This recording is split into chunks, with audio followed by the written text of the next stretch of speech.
Halo, perkenalkan nama saya Dimas Wahyu Kusuma dengan NIM 2022-06058. Jadi pada kesempatan kali ini saya akan mempresentasikan mengenai artikel penelitian yang telah saya buat untuk mata kuliah Bahasa Indonesia dengan judul Analisis Psikologi Penggunaan Warna Biru pada Produk Makanan. Kita akan masuk ke bagian abstrak. Jadi pada abstrak ini saya akan bacakan. Warna merupakan spektrum tertentu yang terdapat di dalam suatu cahaya sempurna, berwarna putih. Warna memiliki efek psikologis yang berbeda-beda dan dapat mempengaruhi persepsi kita terhadap produk, termasuk produk makanan. Namun tidak semua warna cocok dan sesuai untuk digunakan dalam produk makanan. Salah satu contohnya adalah warna biru. Banyak perusahaan yang bergerak dalam produk makanan cenderung menghindari penggunaan warna biru untuk produknya. Penelitian ini bertujuan untuk membahas mengenai karakteristik setiap warna yang berhubungan dengan produk makanan, serta penggunaan warna biru pada produk makanan yang berkaitan dengan persepsi dan psikologi dari konsumen. Penelitian ini menggunakan metode penelitian gabungan kuantitatif dengan pengkajian melalui teori psikologi warna, serta pengumpulan data melalui kuesioner. Penelitian ini diharapkan dapat memberikan pemahaman terkait penggunaan dan pengaruh warna terhadap produk dagang, terkhusus penggunaan warna biru pada produk makanan yang masih mengalami kekeliruan. Kata kunci: psikologi, warna biru, dan produk makanan. Latar belakang. Elemen kunci dalam pemasaran dan desain produk adalah penggunaan warna yang tidak hanya berfungsi sebagai identitas visual, tetapi juga memiliki dampak psikologis yang signifikan. Warna dan produk bukan sekadar pilihan estetika, melainkan sebuah bahasa visual yang dapat secara tidak langsung membentuk persepsi dan citra produk di benak konsumen. Warna memiliki kekuatan untuk membangkitkan emosi, memicu ketenangan, dan menciptakan asosiasi yang mendalam. Setiap warna memiliki pemaknaan khusus yang mempresentasikan citra dan sifat tertentu, sehingga penggunaan pada produk dapat menjadi elemen penting dalam komunikasi nonverbal dengan konsumen. Misalnya, warna merah sering dikaitkan dengan semangat, keberanian, dan kegairahan, sementara warna biru cenderung menciptakan kesan ketenangan, kepercayaan, dan kebersihan. Pemilihan warna pada produk, baik itu dalam kemasan, branding, ataupun presentasi visual, dapat menciptakan kesan yang diinginkan oleh produsen untuk menarik target pasar mereka. Pentingnya pemahaman ini terkait dengan pengakuan bahwa konsumen sering kali mempunyai keputusan pembelian berdasarkan respon emosional terhadap suatu produk. Dengan demikian, penggunaan warna bukan hanya sekadar aspek visual, tetapi juga alat psikologis yang dapat mempengaruhi preferensi konsumen, membangun kepercayaan, dan menciptakan hubungan emosional antara konsumen dan produk. Dalam konteks ini, warna bukan hanya sekadar palet visual, melainkan bahasa tak tertulis yang berbicara langsung kepada emosi dan persepsi konsumen, sehingga memahami makna implementasi psikologis dari setiap warna menjadi esensi dalam perancangan strategi pemasaran yang efektif dan menciptakan citra produk yang mendalam dalam pemikiran konsumen. Kemudian kita masuk ke dalam metode penelitian. Jadi dalam metode sendiri merupakan cara yang ditempuh untuk memecahkan masalah suatu produk yang diteliti.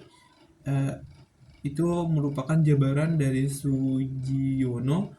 Nah, pada penelitian ini menggunakan metode kualitatif yang menurut Sugiono pada 2014 menjelaskan bahwa metode penelitian kualitatif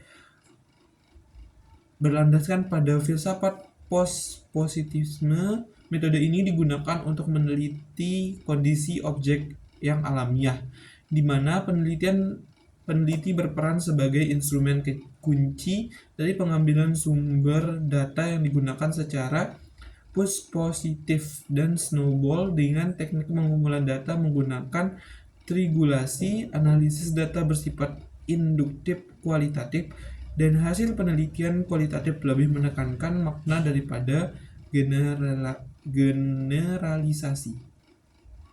Menurut Berg tahun 2007 juga mengatakan bahwa penelitian kualitatif merujuk pada makna, konsep, definisi, karakteristik, metafora, simbol, dan deskripsi suatu hal.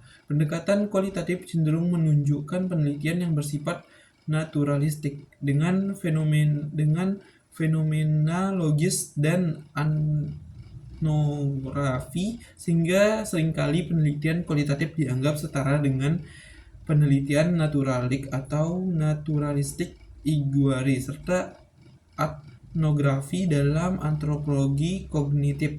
Penelitian ini menggunakan pendekatan kualitatif dan penggambaran wawancara dengan penggambaran penggunaan warna biru pada produk makanan.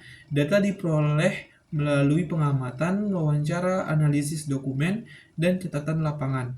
Analisis data kualitatif dilakukan untuk mengidentifikasi pola dan makna terkait penggunaan warna biru.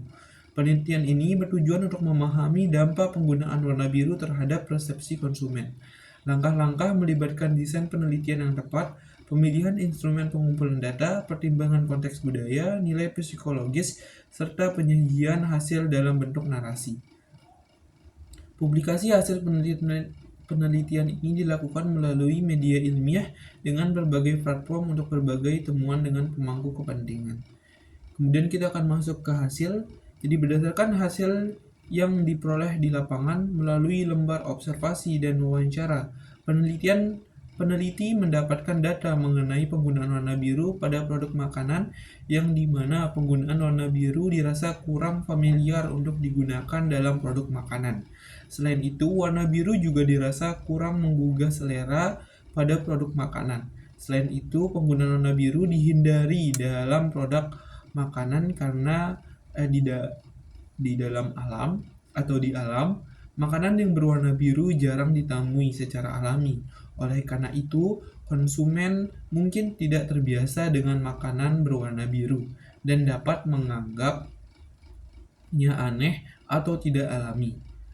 Makan warna-warna seperti warna merah, kuning, hijau lebih umum dalam konteks makanan yang sering dianggap lebih menarik atau selaras dengan persepsi rasa tertentu. Selain itu, ada aspek psikologis yang dimana warna dapat mempengaruhi persepsi rasa. Warna biru umumnya tidak terkait dengan rasa makanan tertentu dalam pikiran manusia, sehingga dapat menciptakan ekspektasi atau tidak sesuai dengan pengalaman rasa yang sebenarnya.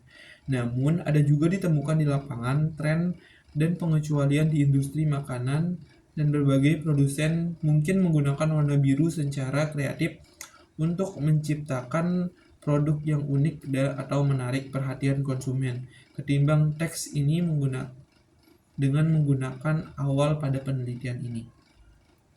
Kemudian kita akan masuk ke kesimpulan. Jadi secara keseluruhan dapat disimpulkan bahwa berdasarkan hasil penelitian, sebaiknya menghindari penggunaan warna biru pada produk makanan. Mayoritas konsumen cenderung menganggap warna biru ini tidak familiar dan kurang menggugah selera. Mungkin disebabkan oleh kurangnya paparan terhadap makanan berwarna biru dalam kehidupan sehari-hari. Atau faktor psikologis juga berperan, di mana warna biru tidak secara umum berkaitan dengan rasa makanan tertentu. Ini menciptakan potensi untuk ekspektasi yang tidak sesuai. Meskipun terdapat tren atau pengecualian di industri makanan, disarankan untuk hati-hati dan mempertimbangkan penggunaan warna biru. Preferensi konsumen yang cenderung positif terhadap warna-warna tradisional menunjukkan bahwa penggunaan warna biru mungkin lebih bersifat resiko, sehingga sebagai alternatif, fokus pada palet warna yang lebih akrab dan diterima di pasar umum dapat meningkatkan daya tarik dan penerimaan produk secara keseluruhan. Mungkin sekian presentasi dari saya. Terima kasih.